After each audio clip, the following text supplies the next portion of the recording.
I bought some the other day, reading glasses, and I felt so weird because you can't just look through them like normal glasses. You got to put them down here, and it was kind of one of them steps for me. I'm like, oh man, I'm reading glasses time now.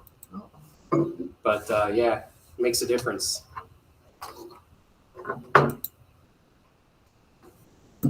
How long do you want me to share the doc, please? I found it. It was I just wasn't looking. It was in the update. I didn't realize that the update had the times. So. Thank you. Not a problem. Okie doke. Okay, we can go. It's set to record. All right. It is 6:03. We'll call the Finance and Budget Committee meeting to order. We'll be starting off with an update. And in the update, as you can see, there's I'm trying to keep our meetings relatively moving along at a good click.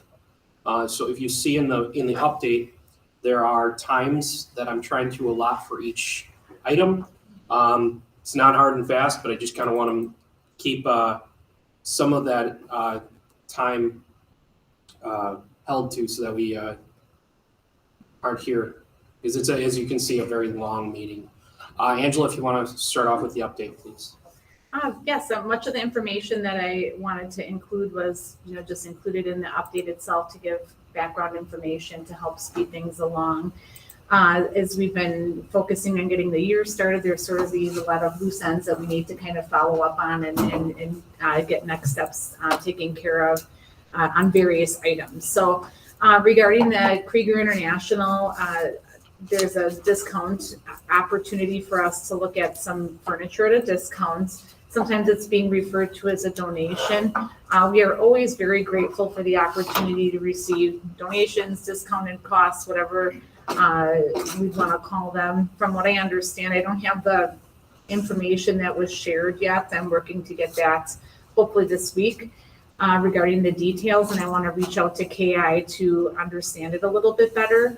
What I do know from speaking to someone that has someone involved with Krieger International, this would be beta level furniture. So, I don't know like what the guarantees are on it. One piece of information I had heard was that it would be kind of like rotated in and out. So, but I don't have firm information, contract agreement, any of that kind of information yet. So, Angela, with that, I was talking to the president of the foundation at our meeting today, just in an off idea. Has it, because they would get a tax deduction, there would be a different tax deduction that they could possibly get by putting it into the foundation.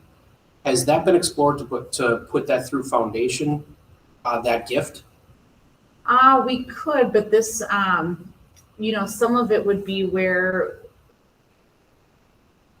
because it's furniture, it's not in full, there'd be kind of an arrangement where we would be obligated to contract likely, like for them to do part of it. I'm not 100% sure we'd want to go that route, just as it's not like, if it'd be just this is a one-time, this is an item that we're going to donate, we're going to give it through the foundation. Gotcha. And I'm not exactly sure what Krieger International's vision is for this. I'm excited to learn about that. So, but yes, there are always creative avenues, and that tax deduction does help as a vehicle for, especially individual donors as well as businesses likely as well. So, okay. Thank you. I'm just going to kind of give a brief, quick overview of all of these because there's a couple of items even under this first one. The Cooper Raj funds, that is something that we usually talk about every fall, and we've had where we usually allow teachers and everyone to propose ideas throughout the district for ways to use the funding. One thing I'd like to start considering, there's about $110,000 in the fund at this time, and considering the amount of interest that we earn on it, it will likely run out in 7 to 8 years. That's what Ken and I had estimated about it last year when we had talked about this. And so one idea would be to shift the funds over to the foundation, and we would keep it sort of separated so that we would protect it and track it separately as we are now. So I'm just looking for thoughts on that, if that would be something that the board would be open to.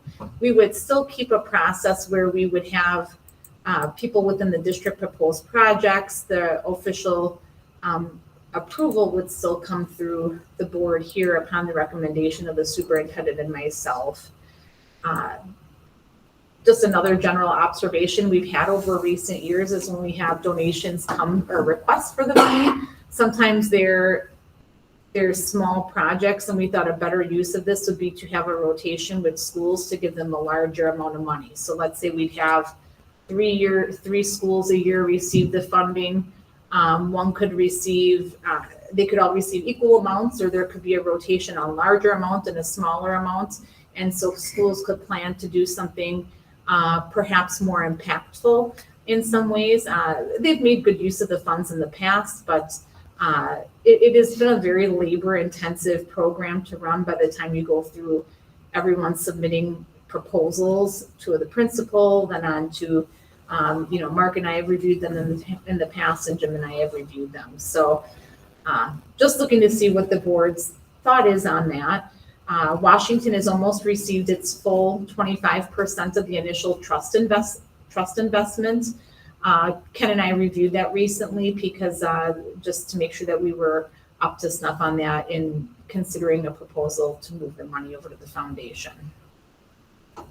Is there requirements besides Washington 25% for that funding? Just that it's used for the school district and so what I want to just check is to make sure, since we have the relationship with the foundation where anything from the foundation, the district is an automatic benefactor, I just want to contact our legal counsel. And the initial legal counsel that worked with the Cooper Roch funds is still practicing, and I'd like to reach out and just investigate whether, just to make sure that we're okay with considering the shifting of the investment.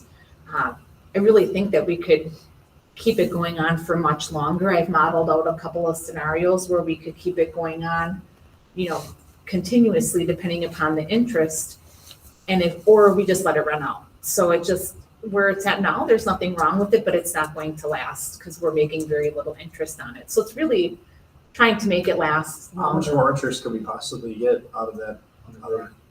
Lakeshore Community Foundation, when the markets were good last year, was making, I want to say, between 16, 17, 18% versus getting very small percentage rates, with what we're getting at our bank. So Is there any risk with that, or is that?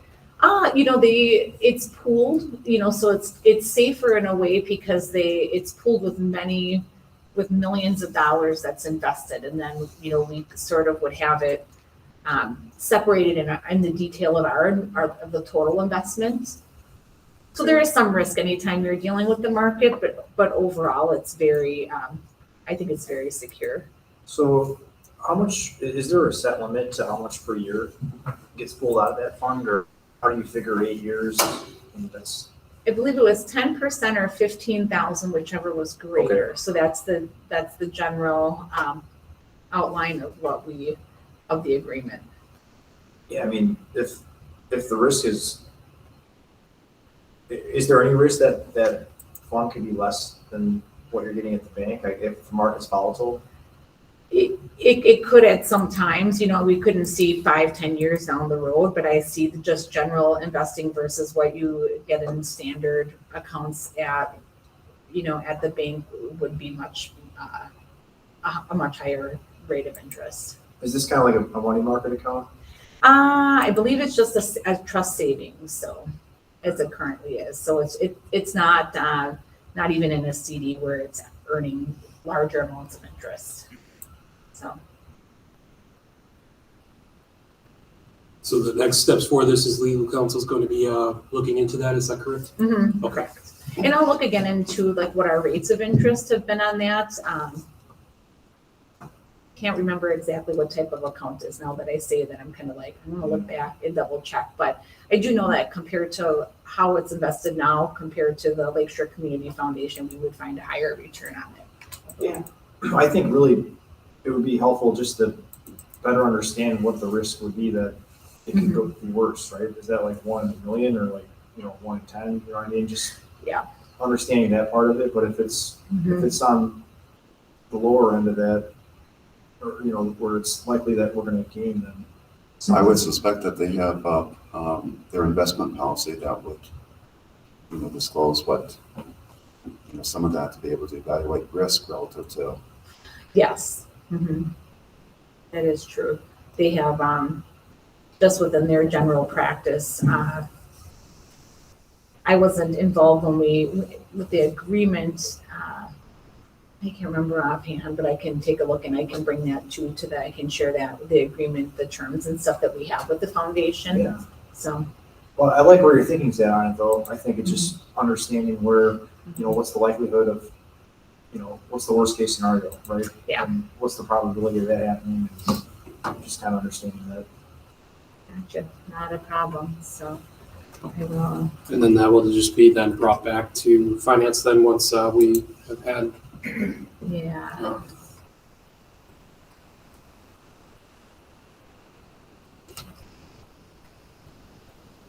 Just making a quick note. Totally fine. I don't want to speak out of line because I don't know the true spirit of what the initial trust fund was for, but it says Washington Junior High and Middle School. Just speaking out loud, for example, we need a new elevator at Washington Middle School right now. That's an avenue that we could use a percentage of that or none of that, but I don't know if that would highlight the trust of what the initial giving was for, but there are The only thing to that though is it does only have 110% value currently, so that obviously your interest bearing or even that whole thing, probably not even. Well, eventually it's going to extinct, so Yeah. I would like to, they're giving it long-lasting efforts. You fix something that's going to last another 30 years, you have a plaque, and there's a memory for that, so Sure. it lives on. Yeah. I understand everything has an extinction. And I think just when we've looked at requests over the years and what I've heard prior discussions to be too is sometimes they've looked at requests and say, hey, we really should be, someone may say, we need a new PA system at the pool. I think was one story that I heard years ago at Lincoln, and they said, well, we really should be covering that out of our own funds. So I think that's the tricky part, the balancing what's operational in the district and what is like a special opportunity that goes above and beyond according to the trust. So that's something that we always keep in mind, but it's a good point. So, no, thank you. I don't need to go over in great detail, but I shared information about the Skyward update, and that I'll be sending updates out to the district monthly. This will be, just impacting everyone. So this will be, it's been a huge undertaking so far. I'm really pleased with our work so far. Skyward has been pleased with our ability to meet their deadlines, and they've been very easy to work with and guiding us through that. We have a project manager that we meet with bi-weekly. I had the memo linked in there, and then I just had fleshed out, I've been using a program called Smartsheet just to kind of flesh out sort of the project overall, and I hope to do this with other projects that we do in the district as well. Some of it at the bottom I need to update, but this is a live link that you'll always be able to take a look at. And I'll be able to, it's a long list, but the greatest thing that I'll be able to do hopefully sooner than later is get it into like a dashboard that will just show you this is our overall completion on these points in the project. So we've been working on this. Discussion started in March of 2021. So it's our January 1 go live is coming up quickly. And then just engaging the staff to get them on board to help along with the implementation is critical, and I feel we have a strong plan. We really just want to make sure that we have smooth communication through the process. The Nexus contract, that's turned over back to buildings and grounds, and we'll bring updates here as needed. And then the last piece just for the business office update was just the open enrollment process that we are currently in at this time. Just came from a meeting right now, and the meetings have been very well received. We had, I didn't count, maybe 30 people attend last night, 20 on Monday night, and maybe 20 or 30 online last night. So not huge attendance, but we've been sending a lot of information out. We recorded last night's. We'll record tomorrow night too, and then we'll send it out over email to just the recording, just so people can view that as well. So biggest change there was just with the HSA. If people come to us and say we have an HSA account and they request that, we will still very much honor their ability to do that, because we know that employees, some of them have that, but just from the administrative standpoint, we found it was just much easier to upload and just create the accounts for everyone, and it was fee-free, so we're hoping that will work. But I know the board, wanted us to make sure that we allow people to use their own accounts if they still had them, so we have that. If they contact us, we'll make sure that happens, and some have already, so we're putting together process information for that. How has the reception been during those meetings? Because there was some confusion, I think, at first as to what that we were pushing a new insurance, and then there was also some sort of just even the feeling of towards the issue. As some of that, as they're learning more about what this product is, or even their options for this, has that reception changed a little bit? I think so, for sure. I think we've really worked to try to up our game in getting the information out to the employees, and our representatives from USI have done an outstanding job of preparing educational materials regarding the HSA option and the high deductible health plan, just to make sure that people understood it, because it's a different approach and a financial decision. So we've really offered a lot of education, and depending upon where feedback is too after these sessions, maybe offer follow-up sessions for questions. So I think they're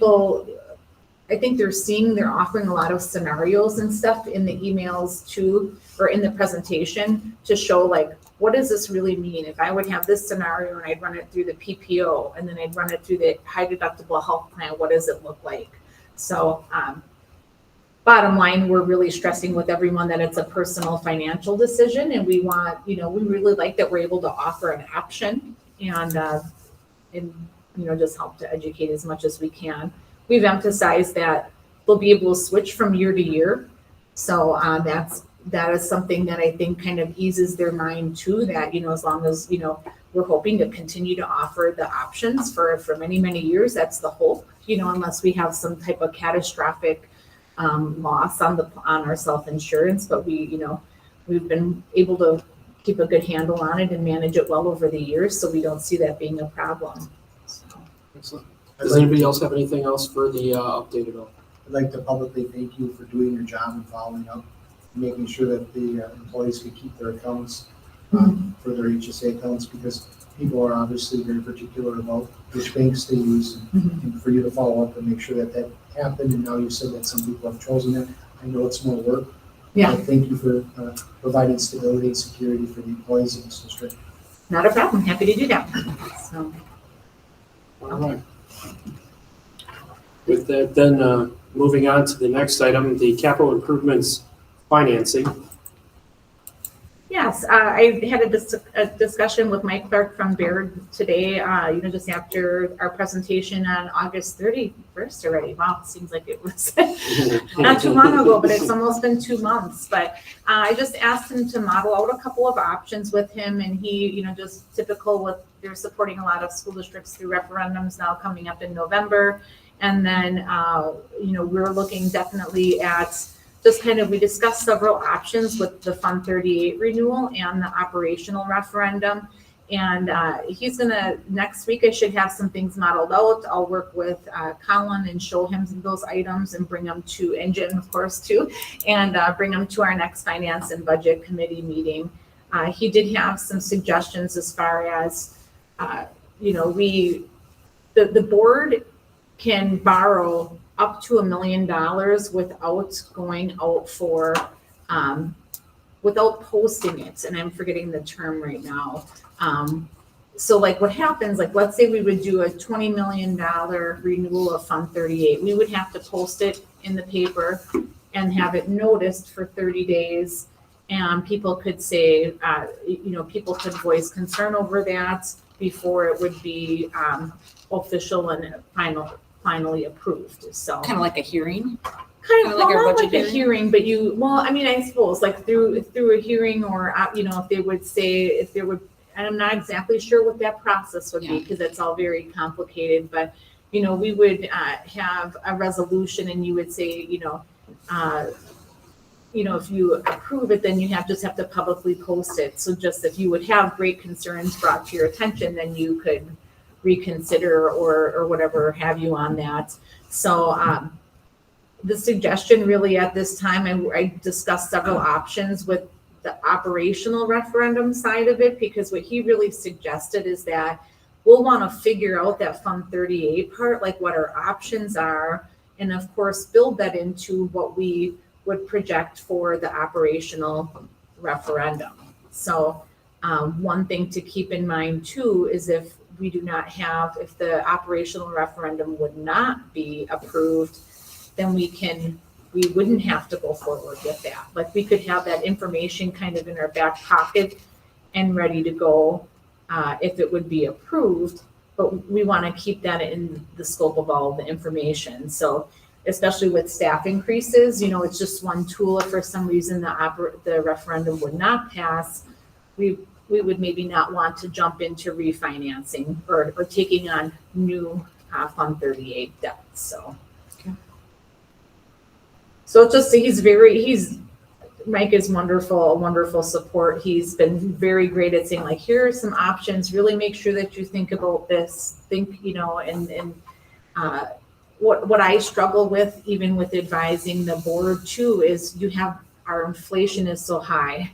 The CPI for staff is already looking at 7.9%. The city announced it gave 5% raises for staff, so we're just, that's a huge impact. If you think of the last 10 years, or since Act 10, if you look at the percentages, it's between 0 and 2%, and now it's sky high. And districts across the state unless we receive more per pupil funding, are really going to struggle to meet that. So I'm very concerned about it. I without question want to, compensate our staff and all of that stuff, but there's this kind of this balancing act of the full picture. So so that's he's just great at advising us through those things. So I'll bring more forward. Can you clarify about Fund 38? He said that as an option, we could renew it, not have to redo it, make a whole new, because that's the existing loan, right? Fund 38? Yeah, and sometimes I don't say it 100% well either. The Fund 38 that is going to be done. Yep. In April, we make the last payment. So I guess we would, in a sense, renewing. It's not like carrying forward. It would be like taking out new debts to replace that piece in the budget that currently exists. Yep. So, and the Fund 38, if you'll remember, is the non-referendum debt. So Right. that's where the board approves that, and then just with that posting period, and then it would allow us to, one thing he said too is you could start getting quotes on projects or thinking about what you would want to do if you have that. There's nothing from stopping you from starting to identify those projects, but just to be, and well advise us, just to be cautious, of course, because we're going for operational referendum, which was sound advice. So I appreciate that on his side. So, anytime in a district, now that we have a tentative plan and wherever that goes moving forward, we really have got to look at what information we have gathered already for capital improvements and start getting firm numbers on what we can do, so we're ready to activate when we need to, when we have funds to do so. Wasn't he saying in that presentation, if I remember right, that we could borrow against that fund or something, right? Yeah. So even though it was $1 million in debt, we can get $10 million in projects on or something like that. Or am I not For Remembering that right? The maximum debt that you can take out is for 20 years. And so if we would do like a $20 million borrowing with interest, we would have, it would roughly depend between 15 and $16 million to use Okay. in projects. But he's gonna also model out, made a good point too, where, we could model out a 5-year borrowing, which would be less money. But then let's say we would do a non-recurring referendum for 5 years, you would also know that you would have the funding to cover the amount of the debt, the term of the debt. So was another angle that he had too, which was good as well. We have declining enrollment, so when you have the operational referendums, you have recurring and you have non-recurring. So then the recurring builds into your base. But with our declining enrollment, it won't go down substantially, but it'll go down, So it's kind of like, gosh, what do? We know interest, we know inflation's going to keep, being high. So it's just trying to manage all of those pieces. So he's going to model out a couple different scenarios. And I think as we were learning more and feeling more comfortable with that information, we can make a more informed decision. I do think when you write a referendum question, and if you see in the long-term capital improvements plan, you can see how other questions have been worded in the past. You want to keep your question worded simply, but you can't say like, well, we're going to increase this 1.5% each year to meet an estimated rate of inflation or whatever, if we'd want to do that. You can't say we're just going to increase it this much. You have to say we would want $6 million for the first year, $6.5 million for the second. You have to lay out the total dollar amount, which is transparent too. So as far as Baird is not suggesting that we use Fund 38 for operational expense, correct? No, you would do it. You would use it you can use it for whatever you would want to. You would want to use it for larger projects, though. They're strictly saying capital improvement, not Yeah. operational, right? Correct. Good, because I was wrestling with that. I'm like, why in the world would we be taking on No. that for an operational expense? Because it still doesn't solve our problem, and that doesn't Correct. guarantee that we're going to pay that back then. Mhm. Okay, good. But it would allow us, the price of, if you think of over the next 5-10 years, if something's going to cost X amount now, you borrow the money and get working on it, or have the money and you work on those projects and then pay out over time. You may be able to tackle more projects earlier than waiting over time and save money overall. Okay. Not that we need to have debt. Most districts have debt. So I don't, it's just one of those things that it's more typical to have debt than not. But how do you use that debt as a tool Correct. for your district? Yeah, and I understand. I don't know, Jim, if you want to add any more to that or, okay. Does anybody else have anything that they wanted to ask or bring into the? So I think I'm articulating correctly, but he suggested that you could use Fund 38 as an option to move forward with capital improvements, paralleling a referendum. If you do a referendum and it fails, you could still use Fund 38 loan money to move forward with things. He's just saying to have a plan moving forward to make sure the projects go forward. And if it would pass, if a referendum would pass, then you wouldn't have to use the funding. That's what he explained to you. And the thing is that when we have our full revenue limit authority, it includes obligations in Fund 10, which is general operational, Fund 38 and Fund 41. We don't use Fund 41. So that's where it's hard not to get confused, where we need to make a good decision because it fits within our general operating levy, but the money would be used for capital improvement projects. Not to be confused, the capital referendum, debt referendum, which we're not, at this time, we're not seeing that it would be manageable to go for that in spring. That would be my recommendation, that we not for debts, but to look at the operational referendum. and find that amount. And then based on the outcome of that and information that we're prepped to renew redo the Fund 38 if it works out. And we could expect at the next meeting here in November, what those numbers would look like that you're recommending for an operational? Yes. Okay.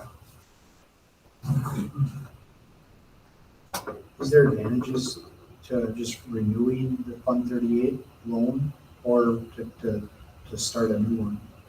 Well, we would be starting a new one really either way because the other one's done. It's, I think sometimes I say renew, but it's kind of, there's a placeholder essentially in our budget right now for $1 million that we pay right now.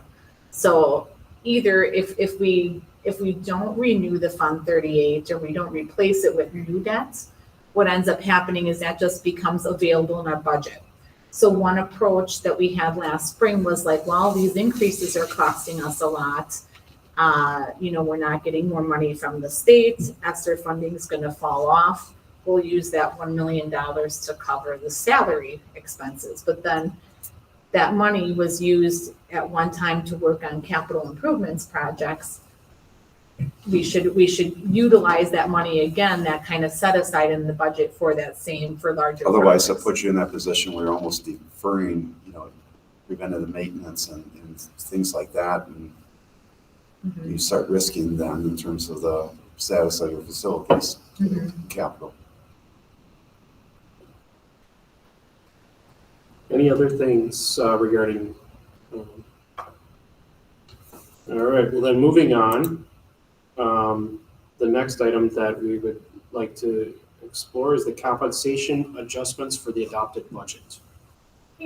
So yes, we have been talking internally, Director Blahnik and I, about the sub-paraprofessional rates, looking at comparables, and she had shared with the personnel committee, I believe, just that we're under what other area districts are offering. So what the proposal is to offer $12.50 an hour for sub-paraprofessional rates, and then for $12.75 for the retired paraprofessionals from our district that will come back $12.75. So we're really, the budget impact would be about $6,000 to $7,000, and there's room for that within the budget. We really just generally are going to need to look at all of our salary schedules this next year. The other area that we're looking at right now is the highly qualified clerical hourly and exempt staff at central office. And that's something that we aren't ready to bring a proposal forward with quite yet. And that will be in November. But,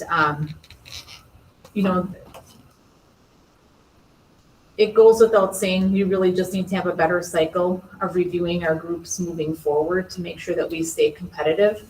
And we've done that a little bit over the years, but just really just intentionally looking at para rates, clerical rates, custodial rates, and teacher rates, and looking at comparables for all of those groups. While we looked at paraprofessionals last year, we have grave concern about our custodial staff. We really have trouble maintaining custodial staff. The clerical wages as well, especially in specialized areas, are a concern. So we're aware of it. We're doing the best we can. So we just we'll bring the other suggestions forward next month, and then for now we were proposing to move forward with the board's approval for $12.50 per hour for sub-paraprofessionals, and then $12.75 for retired MPSD. Professional subs. Right.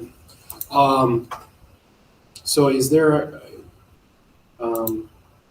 any questions regarding the compensation adjustments at this time?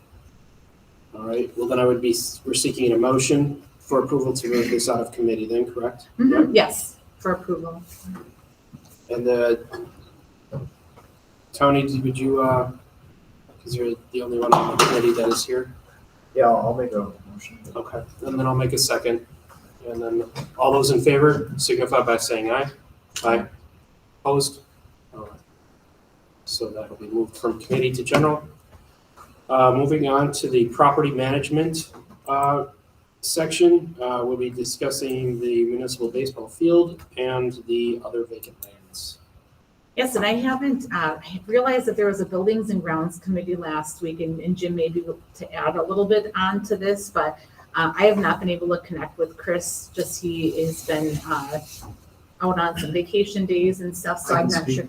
Huh? I can speak to that. Okay, In committee and buildings grounds, we made a motion to write a letter to the city to start the process of the transfer of the property. The big stipulation with the property is that it's in a shelter from the DNR, and there's rules that have been governed with that. And the rules were, in Chris's opinion, they were pretty straightforward, meaning the facility had to be, just upkept in appearance, and it had to be available for people to go. And then there was one stipulation that it had to have a sign saying that it was, and Chris could not find the sign that stipulated that it was from that fund of the DNR back when it was put into that in the 70s or 80s.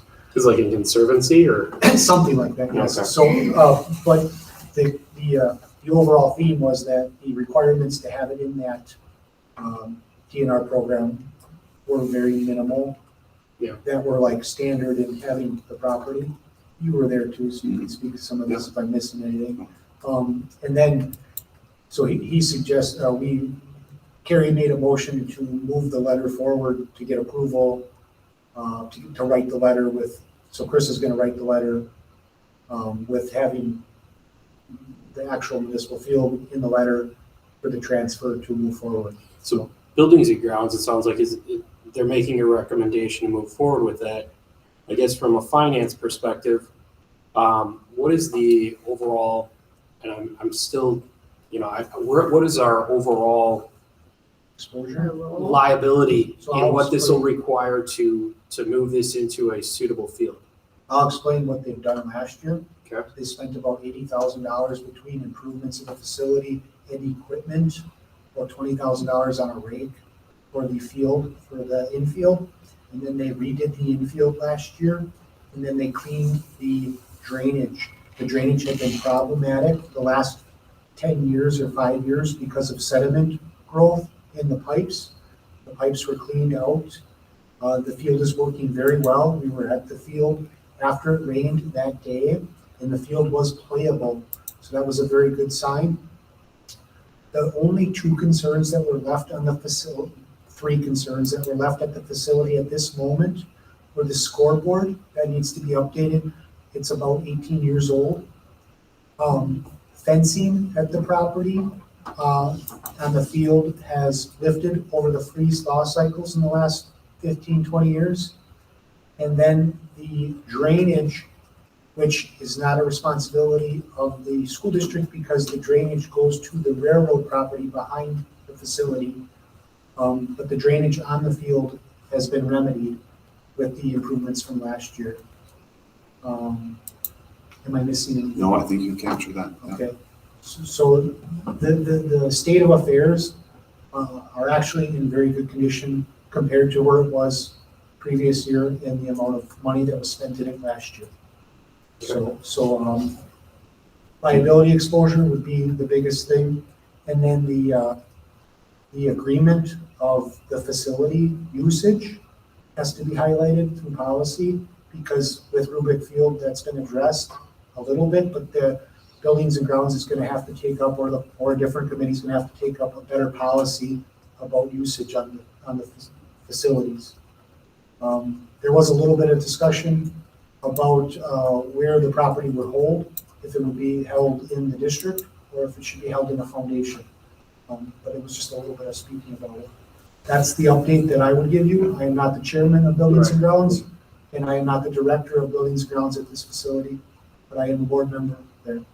Matt, what were they estimating would be the cost of doing your own field? Doing our own field. Yeah, to create our own field, To build, oh, okay, so the need. Yeah. So Because we would have nothing if. I'll we highlight weren't that. looking.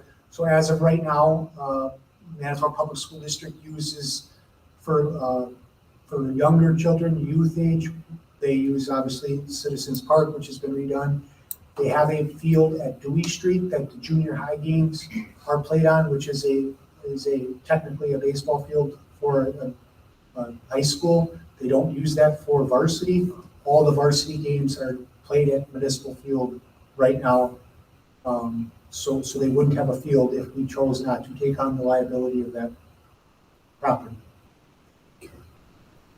So the city no longer wants to be in this agreement with us? So the agreement's been real loose where the school district has maintained some of the expenses, ongoing expenses, like cutting at certain times or trimming, or like the city used to have their own grader, and now the school district has moved forward and they bought a grader for the field. So now the school district has already made purchases to take it over. So now the city doesn't take care of that anymore. They took their grader back. And then the diamond dry and that kind of stuff. There's a watering equipment there as well that's still there. But the city, I don't know what the city wants, but I think they want to be released. And as of right now, what I was told is they would be willing to quit claim deed it to the school district. The agreements with the teams that have played on it was not presented at this meeting, but Chris said he didn't see the agreements like physically. It was more of a, you help out the facility and then you can use it. So the city has been taking the liability, so that would have to be addressed from a district standpoint of, like I said, through policy, we'd have a fee schedule or something, arrangements that we would have to work out to make that work for the future. The three things that were used on that is the school district, Legion Baseball, and then semi-pro baseball are the three entities that have used it that I know of, besides maybe Junior Ships has a club, I think, as well, that's probably maybe practice there or something like that. So any other questions? So that's what we talked about in the Buildings and Grounds meeting. And with our policy too, I can't find it right now, but really, when this was in initial discussions, I was not looped in. Chris said, I would ask him for updates on this, but the transfer of property usually deals, we're gonna talk about the next property through the business office, so then I'm guessing that he would have me assist with the letter. Most definitely. Yeah. I think it was, Mhm. the city gave Chris a boilerplate or previous, somebody, I don't know who did it. Sure, I'll like a say that. template or, Gave him a blank example of a quick claim that the city has gave somebody else before with the same stipulations with the DNR. So that's where he so he is in the process, hopefully, of drafting that letter to okay, move forward with this transaction.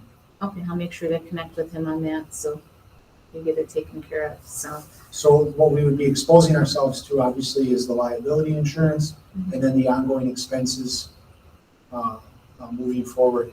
The athletic director made the point that there is community support for a new school board or scoreboard, so he was starting to look into fundraising for that as well. Awesome. And the foundation wouldn't take ownership of the property, they would help perhaps fund projects on it, but unless there's something I've missed, that's not their interest to do, their supporting role wouldn't include property ownership, so, as I understand it, so. No, thank you very much for that. I just haven't, with vacations Is the, and stuff, haven't had a chance. $80,000, is that? It was about 60 of physical improvements to the facility and 20 on the machine that now maintains the facility to keep it from having a lip on the edge and then letting our dirt go into the sky. So instead of having a four-wheeler, there's a really nice rake that's not automobile. Is that, and that's already in the budget? That's already been That's- paid for. It was part of last year's budget. Do we know what the ongoing maintenance costs are going to be? So That's, I don't have an exact figure right now. I'd have to ask Chris for an You said estimate on that. 2,200 for like diamond dry and stuff, that's like what dries the field. And then obviously he's gotta work in, he might not know the particulars about the labor, so that would have to be calculated. in. So obviously, we're gonna have an additional, 9 months of labor now. Yeah, and the big issue that the coach had, the athletic had, was the mismanagement of the cohesiveness of the property being taken care of, because everybody was pointing fingers and why did you do this? And so if the district would take this on, it would be the district's responsibility to try to have a clear as mud agreement that we could work together and have all of our children have a successful, nice facility at all levels. And Matt, right now, we're for the most part maintaining that property. Yes, so. I mean, so when we're talking about that expense, that's been our expense. It has. Yeah. We yes. we only use this field for like 3 or 4 months out of the year. Year round, we're maintaining this property. So the city. Even though the would city cut is- it in the summer though, but I think that's been, so the city improved the fence on the south side this last couple of years too. So they replaced, so I think the city has been making improvements with the intent to release it to the district at some point, and I think we're here now. Okay, so we will have an additional labor line that's associated with this property though, correct? But we have been using resources already, which Chris identified through. And then with this last investment, we've really probably put it in good shape. Yes, so it is in good shape, in my opinion. So it's in a, for now, routine maintenance, versus letting something, I see what you're I saying. hear, and then the number was thrown out of value. Yeah. About 1.5 million. if you were to And that, yeah, so let's put that into a factor. replacement here. Yeah, and then there was another comment that was made that the city would be open, this is just hearsay, but this is what we were told at the meeting, that they would be open to closing the street between Rubick Field and Municipal Field if anything ever happened. So, but the field is in relatively good shape right now from where it was a year ago. And we would work, it's not we're not covering it for insurance yet, so because we didn't have ownership of that, so I can work to get some of that information. I'm assuming that we'll be bringing something to the November committee meeting, and then we can, just forward the letter and the recommendation for full board approval at that time. That's what I'm estimating, so. Yeah, that's what it seemed like. So the committee approved moving forward. Just wanted to make sure we did it correctly. And we had policy surrounding the challenges moving forward with the incurring liability of having other teams play on it besides high school students, potentially college students. And then obviously they're at the different levels of competition, they do generate revenue and they have their own revenue sources. And one of those is they do sell concessions. Sometimes those concessions include alcohol. So that's something that we have to be mindful of moving forward with an agreement. There would also be some additional insurance we would need to purchase due to selling, the liability of selling alcohol. And I'm guessing it's minimal, but it's additional. So I can get the breakdown of what that will include too. Would there be any effect on our vending for food? Because we were discussing about how the impact of, take for example, we have the cafe at Lincoln, and we can only have. Is there any association that would impact that agreement? Our food service policy is, and Smart Snacks is the one That's that what really yeah. kind of gets, in the mix, is from midnight till 3:30 in the afternoon, and is not linked to any of the concession programs for athletics or outside events, so that would not impact them. Good question. I try to think outside sometimes. There are no bathrooms there, so an recurring cost is a porta potty. All right. So I'm telling you, that's another cost. Any other for the municipal field discussion? All right, moving on to the MPSD vacant land. I'd asked Angela to look into a couple properties that I was aware of here. And then there's also the 8th and Columbus Street, one that is still being explored. I've connected with Mr. Burden now, or the property owner who is interested in purchasing the property. And then I've connected with the person that we're going to have appraise the property. And Colin just had requested that we look at all of the vacant property that we have available. So I sent him, actually, I wanted to do it earlier today, the list of the GIS numbers and stuff so that he can look at that. It's our property records. When you put it in, when you do a search, there's some like weird small little parcels. So I think there were like 3 small parcels that were like under an acre, like 0.7 and like real small, like right around by Lincoln High School. Not sure exactly where all of those are, but the appraiser, he can help look through that as well and kind of guide to understand, and we can look at some other maps too. So. You said you'd sent me the list? Oh, I sent it to print here, but then the list, I don't have it on hand right here. Yeah, I'm looking at my emails. I don't have that, so. Oh, I can send it to you. Okay. So the all right. Oh, here we are.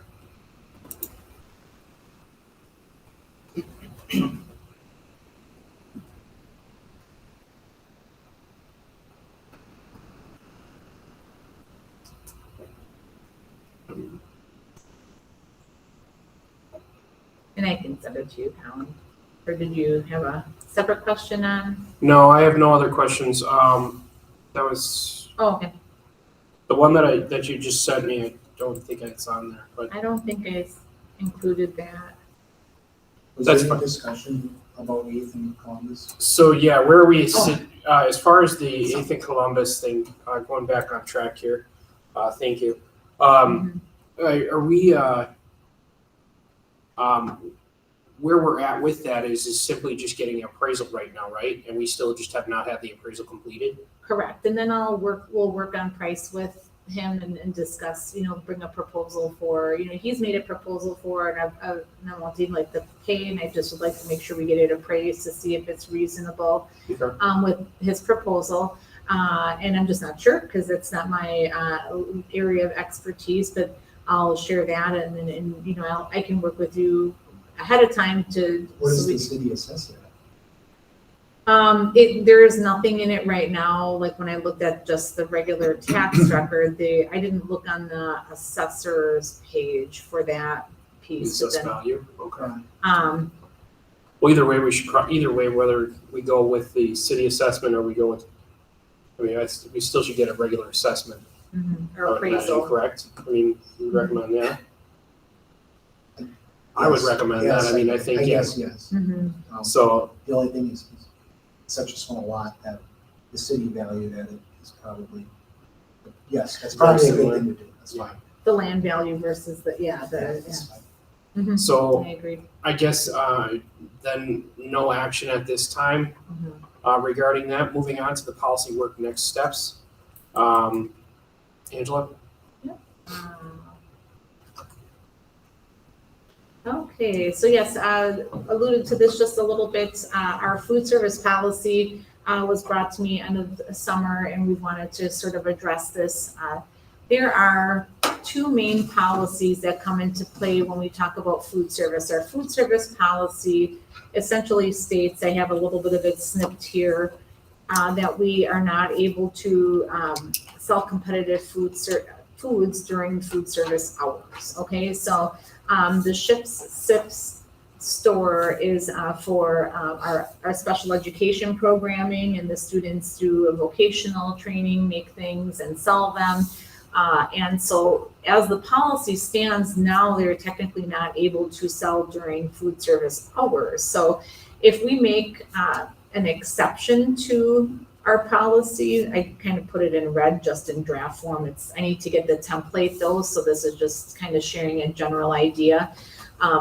We could allow them to sell during that time, and but they would still have to follow the Smart Snacks guidelines. The Smart Snacks are just qualifications for that foods have to meet nutritional standards that go, and that's enforced across the United States. So Wisconsin allows groups to do what's called 2 exempt fundraisers a year. So you couldn't have a group selling Cerrugi's candy bars in the cafeteria every day of the school year, because that would compete with the food service program. But they could sell it for 2 weeks here and 2 weeks there. They couldn't sell it for Friday 1, Friday 2, Friday 3, Friday 4, like that. It's 2 consecutive fundraisers. But what's called the compliance foods that like Ship Sips could sell, if we amend our policy, could sell anything during the school day, but it would have to, as long as it met the Smart Snacks guidelines. So it's kind of confusing because it crossovers into 2 different areas.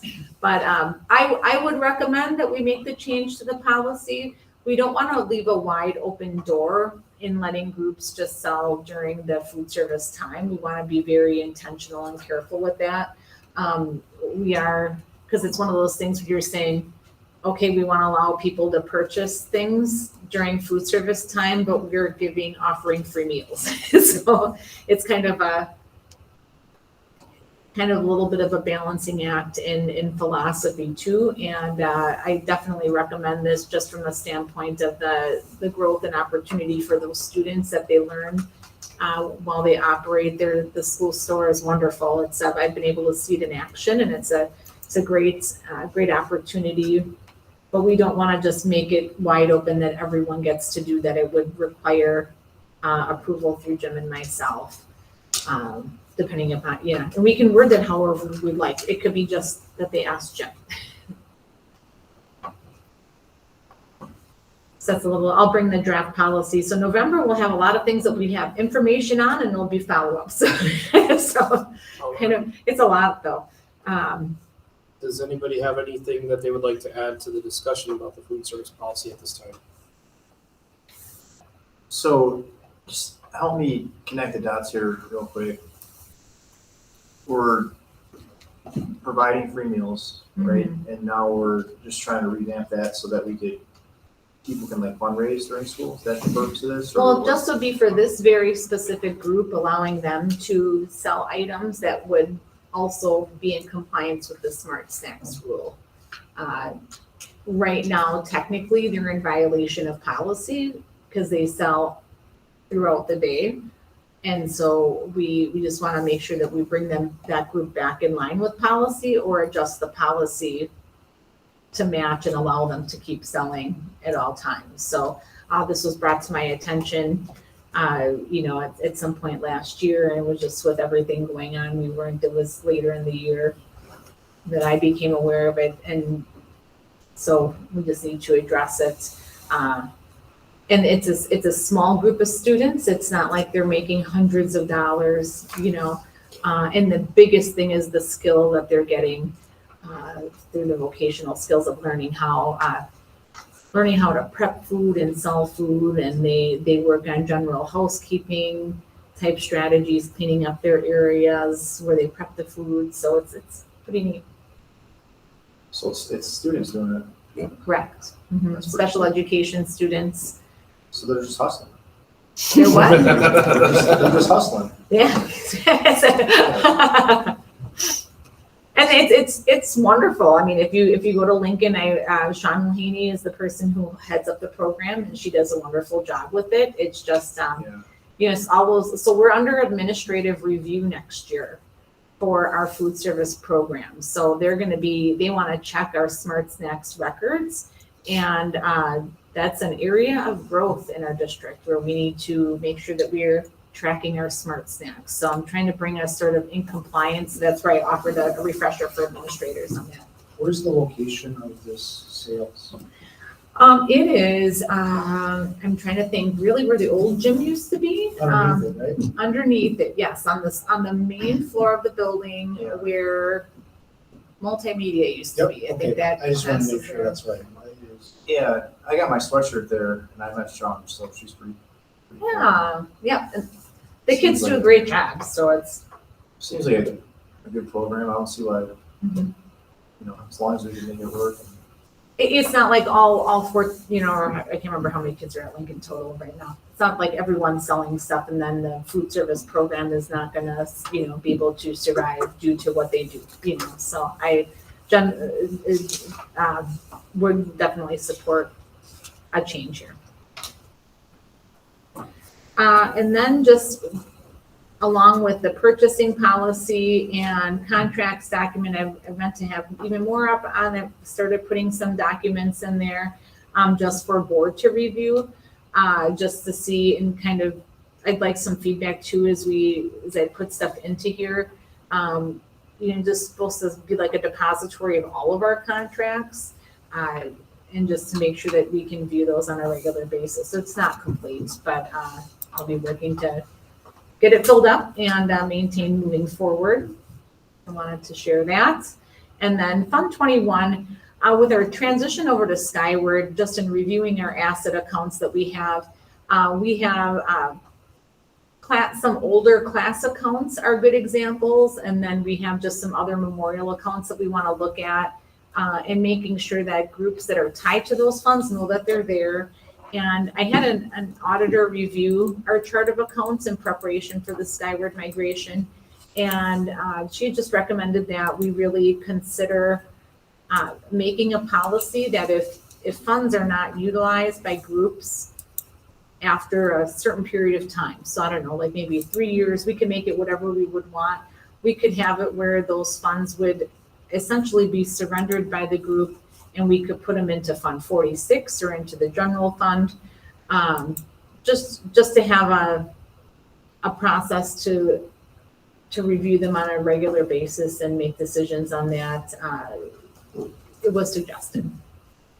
We're not required to do anything. We could just leave it as it is, but sometimes we end up having like small accounts with 1,000 here, 3,000 there, and they're not large funds, but we just want to make sure that they're either put to their intended use or moved to an area where we could use them. So not an area where we're going to get rich. And where's the money coming from again?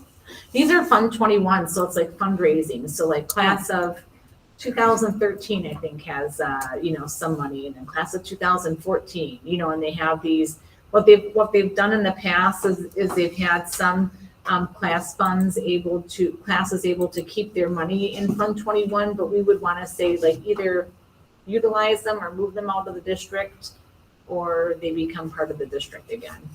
Or Could that be something we shift over to the foundation? we could do that too. That's definitely something that we could say that, start a Fund 21 account that is money for the foundation and move it over there, or literally make a transfer over there. So it's really what the board wishes to do with it. So, looking for some feedback on that, if you guys, I like the idea of, I think moving it over to the foundation seems like it's right in line with what their scope of work is. It's, to me, How many funds are of classes compared to groups? it varies. I want to say it's less than 10, and we would want to give them time, contact them and give them time to move the funds. I'm not looking to, I'm looking to bring awareness and have a plan.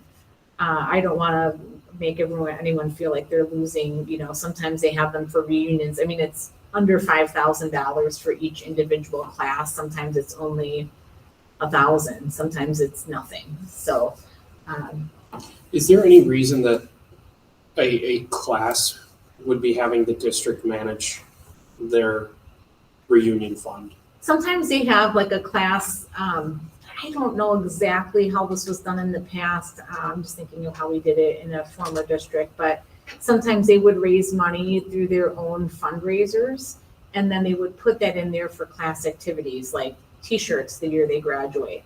But then you don't always use like exactly how much let's say you buy T-shirts for everyone and it only costs $2,000 or $1,000 and you have $3,000 raised. So then you have that little extra, that money left over. So, and I think sometimes that money is used for, as I understand it, for classes when they do their reunions, but I'm not entirely sure. But would it be possible just to, I mean, if I remember correctly, it's been over 20 years since I was in high school. So, but thinking back, there was a president, a vice president, and a treasurer that was associated with, these were elected by their peers. Correct. To be in these positions. And yeah, obviously, life carries on and time happens and so on. So sometimes these people are no longer active in whatever is transpiring. But, there are people that are, they can always, if they meet, they can always take that situation by the helm. Is there any reason that they could not just do that themselves and, open up a bank account and have the management of those funds and for us to even, it's some usually more do. work, right? And I think that's what the process is. I should say like unadvertised might be the best way, like, or just kind of known, like if a class contacts the district office and says, we want to withdraw our funds, we've done that. We don't regularly manage expenses out of those funds for classes. So let's say that a class has a reunion coming up. They don't say, okay, we want you guys to like collect all our money and pay whatever, supper club we're going to go to. We don't do that, but we just hold that money. And there really just hasn't been a process. So we could just say, within 2 years after your class graduates, you need to figure out a plan, or we'll just roll it into a general donations. We could roll it into that it goes to the high school, for projects, but And the recommendation is to have it moving forward and not those funds that are already under our care and custody. I would just say that, like for the class funds, for example, we could contact the classes and say, we're going to give you 6 months to figure out a plan. Otherwise, we're going to transfer the funds to the foundation or to a general. If we can't transfer it out of the district, I'd have to check with our auditors.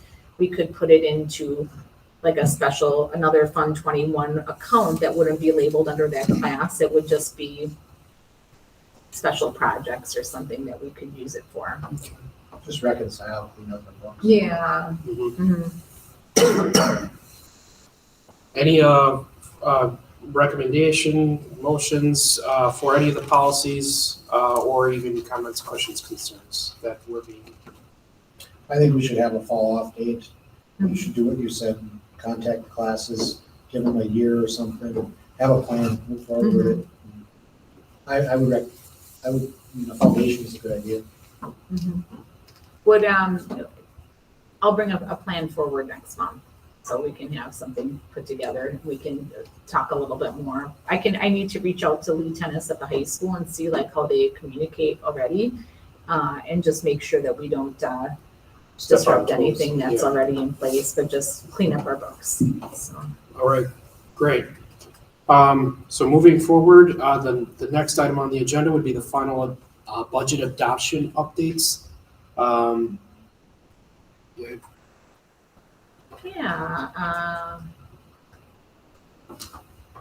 Okay, so lots of items in here. I tried to capture sort of the changes from the preliminary budget items because there's so many things that flux between that September date and when we received the initial or the final information in aid. Really our aid overall, there was a change where the aid came in a little lower than anticipated. Came in a little about $400,000 less, and then our levy was higher. For the total overall on the revenue limits, that was $455,000 higher. So the next kind of layer of that is there are different pieces to that, which is this non-recurring and recurring exemptions. And, transfer of service was an area where we ended up higher than we anticipated. We got $309,000, and that's because it's recurring, it continues moving forward. So that was nice to see that come in higher than we anticipated. Declining enrollment was higher than I anticipated. $700,000 was the hold harmless for that. We have an adjustment for refunded or rescinded taxes that there wasn't a change there. Prior year open enrollment was of $866 change. So just a minor change there of $866 from what was anticipated. The final was for the vouchers, and that I had estimated at $2.5 million, and it came in $2,500 more. And then the special needs scholarship program ended up being $119,000 more on the revenue limit. So the special needs scholarship program, I'd like to dig into this a little bit more in the vouchers. I do have some information on what the schools have received over the years, the private schools, but the special needs scholarship program, there's really not a lot ever shared about the process for applying for that. I'm sure some people are getting funding from it, no doubt. So, and that those two items that impacts our revenue limit. So what I wanted to do was draw out like how much, once you have the changes to the revenue limit, what the effect is in our budget, because the voucher and the special needs scholarship program don't impact our budgets. They're a part of what's levied to the taxpayers, but if it's additional like revenue that we have for that, we don't get to spend it. So the impact overall was $332,000 overall. So in looking at the mill rate, it increased from the $5.25 to $5.51. That's what I'll be proposing to be adopt for the mill rate, for the total levy to be, let me see here, $18 million. And so that changes just slightly higher there than we anticipated, of about $854,000. Our equalized land value came in $62,000 higher than originally anticipated, so that was less than 1%. Kind of with how everything flows with the counts changing, there were like 2 or 3 students additional on our count after what I had used as part of the preliminary budget. That also adjusts what we get for categorical aid, and I estimated that a little high, so that was a change of about $13,000 less on that. The changes in open enrollment, that shows there. So our net change was between what was overestimated for open enrollment revenues, and then just what the estimate was for the open enrollment out, we end up with $208,000 more. So it's a lot of information. It's a lot of moving parts. Mm-hmm. So I hope it makes sense, because it just, what I'm trying to capture is that these things all, if you look at one thing on its own, it doesn't give you the full meaning of it. So in all, it's about a $500,000 change in what we have. And so I need to, my work tonight, tomorrow, is uploading these changes into the budget and preparing the final memo. And so there are areas where I need to just adjust things based on like special education aid. I looked at that. That was one thing that, okay, now that we know exactly what our audit findings and ending amount was, how much aid we'll get there. So, we have, we're not short of projects that we can do, and there's some other things that we'll be bringing to propose. So, but that money will be put within the budget and to be used on identified needs and projects over the course of the year, and that we'll bring forth to the board. So, So just to be clear, that is a $500,000 surplus that was not originally planned for, Correct. And I really want to make sure that I sit, when I put everything into the budget and double check some things, that number may change. It may come down to be less. So, Were there any areas that you, when creating the budget, Mhm. kind of gave it a little bit of extra, or that were, I guess, took some heavy cuts that weren't previously done? not specifically. I mean, I think the biggest thing that we can always put into when we have additional funding is looking at projects that we could get taken care of, and then just some of the staffing adjustments and needs that we'll bring forward are a small dollar amount that we would set aside. But no departments that you can think of off the top of your head Mhm. experienced There were no major cuts with no major cuts? Correct. Okay. Mhm.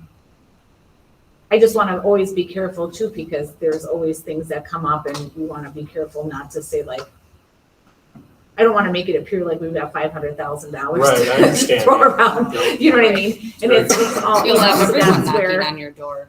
Huh? You'll have everyone knocking on your door. Yes, Hey, yes. heard we got another 5? In good budget practice too, like, Jim and I have talked with WIAA is a really good example. We have, like Stan Dietrich, our new activities and athletic director, did a really outstanding job of going through his budget with detail.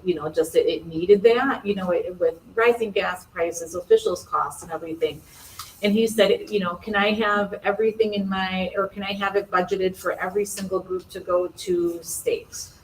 And I said, well, sort of, but sort of not. How we approach that is if I were to give, let's say give every principal $25,000 for if they need it, for like a set aside, they would use it on something. Okay, if I hold it in a district level account, so that they can request it if they need it, that we have it like as an emergency amount, then they request it. So if we put it where it's in their budget, they have access to it. So then I said to Stan in this example, I said, we will have a set aside at the district level, and we'll make sure that every kid that it goes to state has the opportunity to go to state. We don't ever want to not provide those experiences, but we also can't just give them a blank check and give them extra money, because not everyone's going to go to state. I would love everyone to go to state. That'd be great. Yeah. Not everyone's going to go to state. So what's going to happen is that money will be used on other things, and we just want to make sure that we're closely monitoring the budget. So. And you could have a lot of set asides for all kinds of what ifs, and you can see how you can inflate the budget where. Yeah, use it or lose it practices start coming into play, or we've had things like requests for like, we need to replace pianos at some levels. Okay, so that's something where we could say like, okay, we would like to do this. Some of those things when we have extra project, but we just always set a little bit aside just for emergencies. That's been standard throughout the years. And again, one of those things, just because you bring up something like a piano, I mean, it's not like different than buses or anything else. There's a useful life to some of these items, and we should already be anticipating on some type of a calendar. So you're smoothing out those expenses or making sure that you have that reasonable amount of money always that you've accounted for that. Right. And Tony, did you have something that you wanted to say?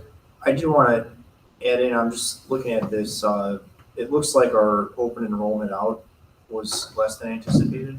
Correct. So that's, The figures I shared at the Yeah. budget hearing were accurate, but it's just what was applied in the budget initially, and then what the actuals were. Like I updated them with this, and then I'll update them in the budget itself.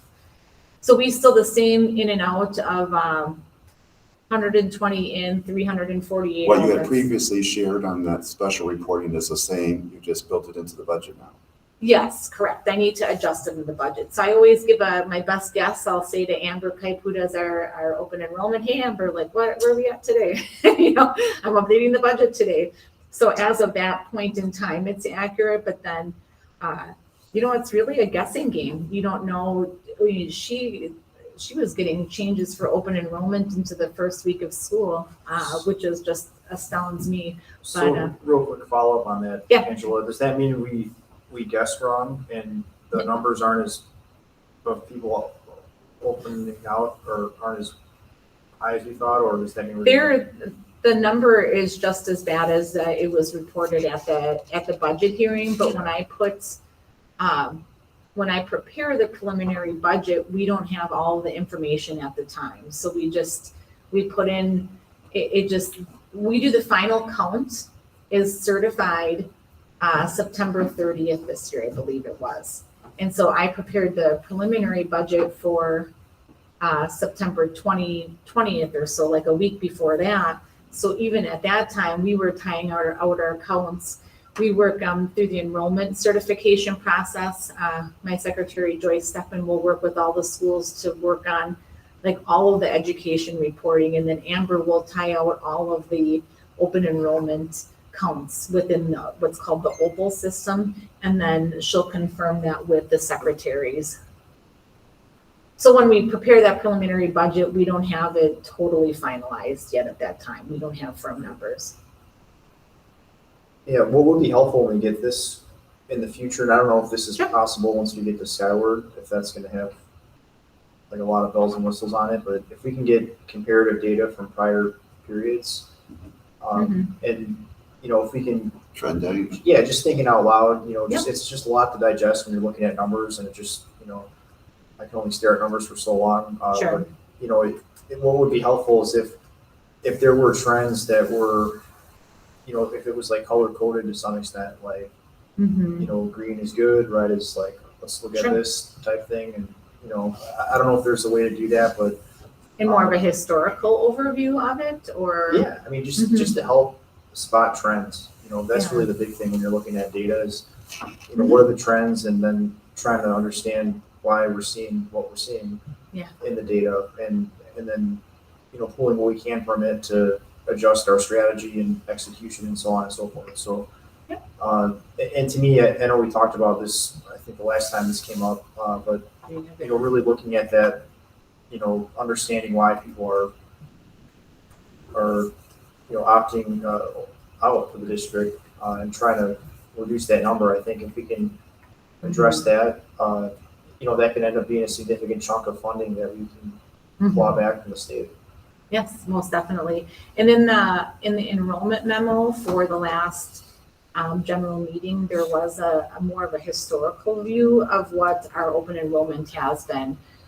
There's also some charts that were included in the budget booklet as well, if you want to look at those. Just an overall, like a real simple, it's yellow and orange. I can see the colors, but like our open has grown, and you want your open enrollment in has grown, and you want that, but you want your out to not be as high. You want it to be, you really want your ins to be higher than your outs, but that's something that we definitely need to work on. So I mean, I think it's just good data. I'm just thinking just for the purposes of digesting it, that would be easier. what my goal is for the rest of my work this week, because this will, you know, is in the budget, the preliminary budget booklet, there are like the last year's ending actuals and then the prior 2 years in there for some history.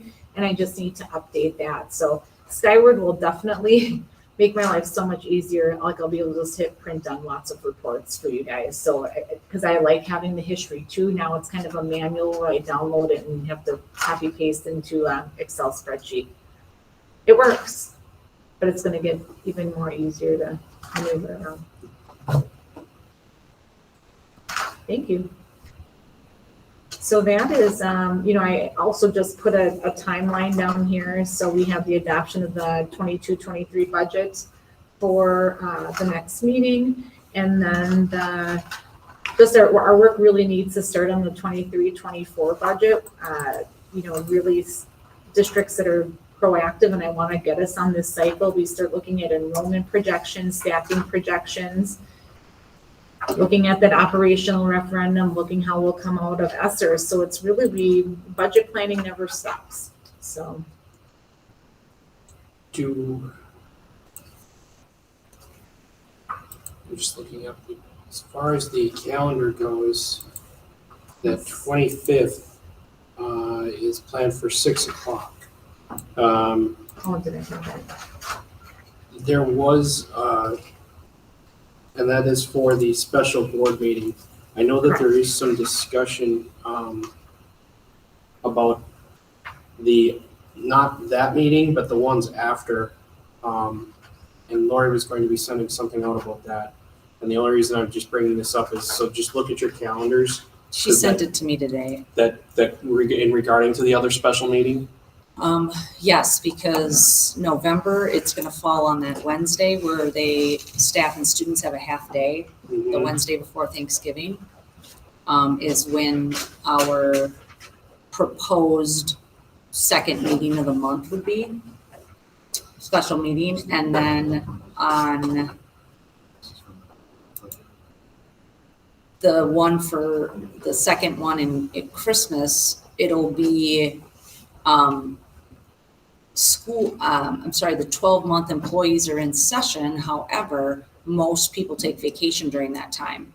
So the chances that staff will be here during that time. So we have both our second meeting in November and our second meeting in December, causing conflict. Yeah, so just as we look to some of these timelines, that is out there as far as those two meetings possibly getting changed. Oh. As we speak about the special meeting taking place on October 25th.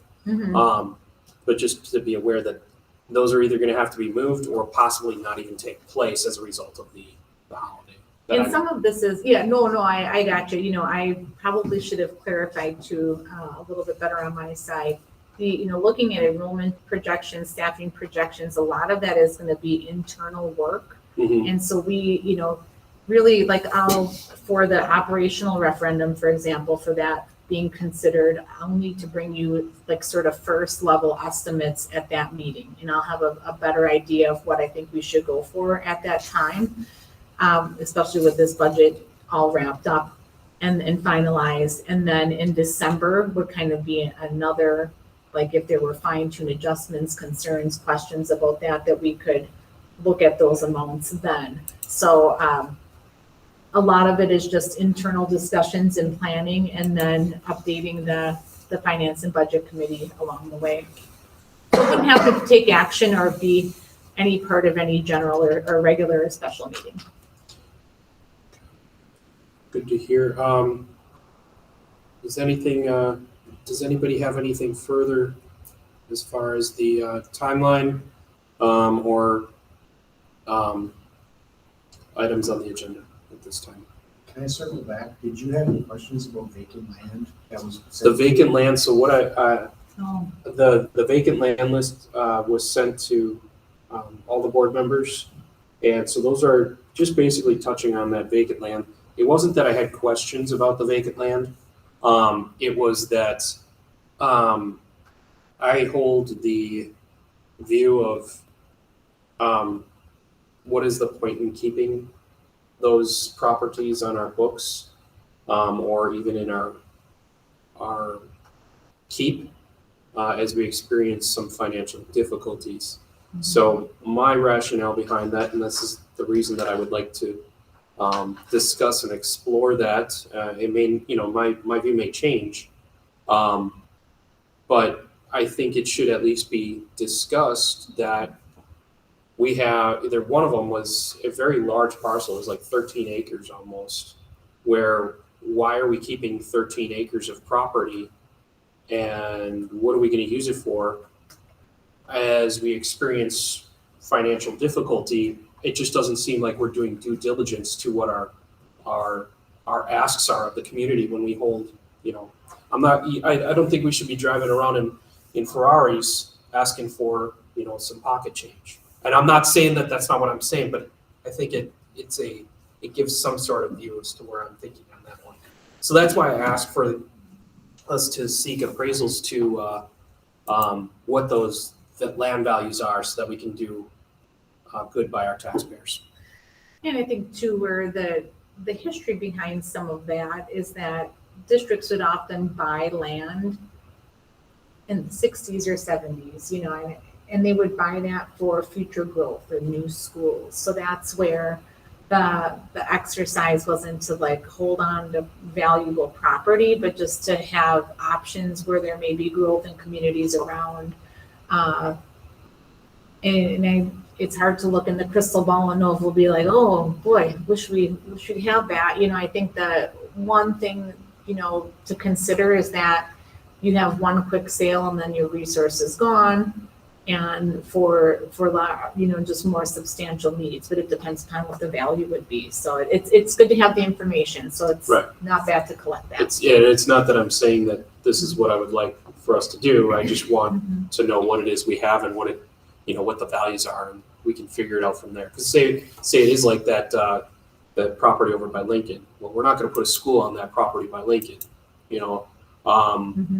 It just serves no purpose for us. Yeah, I think that's prudent. I mean, why not see what it's worth, and if we're not using it or if we don't have any reason to use it, then Right. get rid of it.